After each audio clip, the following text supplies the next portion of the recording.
স্বপ্নটা আসলে হাতের কাছে চলে এসেছে, এটা অনেক বড় একটা ব্যাপার আমার কাছে। আমি যেহেতু এই প্ল্যাটফর্মে আমার সমস্যাগুলোর সমাধান পাচ্ছি, বা আমার কোথায় দুর্বলতা ওনারা সেটা ধরতে পারছে, সেভাবে পড়াচ্ছে, তো নিঃসন্দেহে এডুকেশনকেই বেছে নেওয়া উচিত। আমি ইমোশনাল হয়ে যেতাম, আমি কাঁদতাম বসে বসে যে সত্যি যদি ডিউতে চান্স না পাই, ঢাবিতে না পাই, আমি কি বলবো আম্মু আব্বুকে? যদি তুমি সত্যি স্বপ্ন দেখে থাকো, স্বপ্নটা যদি ছুতে চাও, ঘুম কেন আসবে? স্বপ্নটা সঠিকভাবে দেখতে হবে, তাহলে কখনোই ঘুম আসবে না। কারণ আমার যেটা মনে হয়, অ্যাডমিশন জার্নিতে যে যত বেশি এক্সাম দিবে, যে যত বেশি রিভিশন করবে, ঢাবি তত তার কাছে না। এত কিছু হচ্ছে, আমি চান্স না পেলে আমি যাবো কই? আমাকে চান্স পেতে হবে। তার মধ্যে আমি তিনটা জিনিস সবসময় ভাবতাম যে এরকম হলো যে আমার সব ফ্রেন্ডরা চান্স পেয়ে গেল, আমি পেলাম না, বিষয়টা আমি কিভাবে মেনে নিব, একটা ব্যাপার থাকে। তারপরে দ্বিতীয় আরেকটা থাকে যে হ্যাঁ আমি ফেল করে গেলাম, দেখলাম যে রেজাল্টের দিন দেখলাম আমি ফেল করছি, এটাও তো মেনে নেওয়া আসলে সম্ভব না। তারপরে এমন হলো যে আমি আসলে চান্স পেয়েছি কিন্তু সাবজেক্টটা আসলে আমি আমার মন মতো পাইনি। তখন এই তিনটা বিষয় সবসময় আমাকে ভাবাতো যে তাহলে একটু এমনভাবেই পড়াশোনা করি যেটা অ্যাকচুয়ালি স্বপ্নটা আমাকে হাতের মধ্যে এনে দিয়ে যাবে, এরকম একটা ব্যাপার। তো এই ভেবে অনেক পড়তাম, অনেকটাই পড়ার চেষ্টা করতাম। চান্স পাওয়ার পরে তো অবশ্যই আমি আমার ওই গ্রামের কথা যদি বলি, ওই অঞ্চলে একমাত্র এখন ঢাবিয়ান।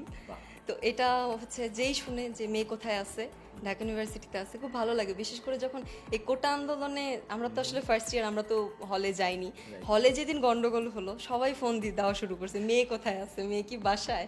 এই জিনিসটা আমার খুব ভালো লাগতো তখন, যে আসলে খোঁজ নিচ্ছে। আর এখন দেখা যায় স্কুলের জুনিয়র, এলাকার যত জুনিয়র আছে, পরিচিতদের আঙ্কেল আন্টিদের ছেলেমেয়েরা সবাই এখন আসে যে ওকে একটু গাইডলাইন দিও, কোনটা করলে ভালো হবে, তুমি কোথায় কোথায় ছিলে, এই বিষয়গুলো জানতে চাই। এটা খুবই খুবই ভালো লাগে। আর বিশেষ করে যখন আমার মাকে ফার্স্টে এসে বলে যে আমি একটু মেয়ের সাথে কথা বলবো বা কি, তখন আম্মুর চেহারাটা সত্যি মানে দেখার মতো না, ওটা খুবই ভালো লাগে, একটু শান্তি কাজ করে তখন। আর অ্যাডমিশন জার্নিতে আইডি ডিঅ্যাক্টিভ ছিল, একটা ফেক অ্যাকাউন্ট থেকে আমি ক্লাস করতাম, আর যেটা আমি আজকে রিভিল করলাম। এতদিন সবাই জানতো আম্মুর আইডি, বা আমার একটা ফেক অ্যাকাউন্ট ছিল। তো সেখান থেকে আমি মূলত এডুকেশনাল ক্লাসগুলো করতাম। তখন ফ্রেন্ডদের সাথে সেরকম কানেকশন ছিল না, আমার ফ্রেন্ডরাও খুব পড়াশোনা করতো, ফ্রেন্ডরাও কখনো এই মেসেজ দিস না কেন, ওরাও এগুলোর থেকে অনেকটা দূরে ছিল, এই জন্য ওরাও চান্স পেয়েছে আজকে। তো এই জায়গাটা থেকে দূরে থাকবা, যে ফ্রেন্ড দেখবা যে 2 দিন কথা বলো না, দেখে খুব বাজে বাজে কথা বলতেছে মেসেঞ্জারে এসে, এরকম ফ্রেন্ড থেকে দূরে থাকাটাই ভালো, অন্তত অ্যাডমিশন জার্নিতে। কারণ চান্স পেলে সে যদি না পায়, সে এমনিও তোমার থেকে দূরে সরে যাবে।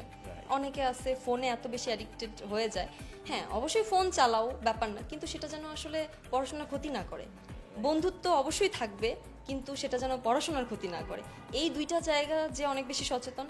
আবার অনেকের একটা সমস্যা থাকে, একদিন পড়ার পরে আগামী 2 দিন পড়াশোনা হয় না, এটা একটা বড় সমস্যা। আমি যেটা মনে করি যে একদিন যখন আমি পড়াশোনা করি, এত বেশি মোটিভেশন আসে, ঘুম খাওয়া বাদ দিয়ে পড়াশোনা করি, পরদিন সেই এনার্জিটা থাকে না পড়াশোনার, 2 দিন ঘুমিয়েই চলে যায়।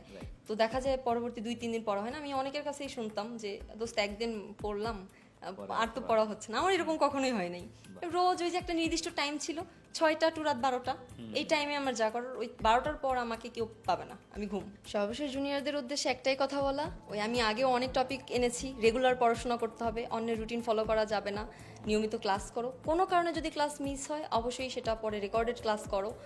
আর যারা এখনও কোচিং সেন্টার চুজ করতে পারো নাই, তাদের একটু সময় আছে হাতে, কম বেশি একটু বাছাই করো, এডুকেশনের ক্লাসগুলো করো। আর সবশেষে এই সময়টা এত সব দিকে না জড়িয়ে একটু পড়াশোনার মধ্যে থাকো, ইনশাল্লাহ তোমাদের সাথে ক্যাম্পাসে দেখা হবে।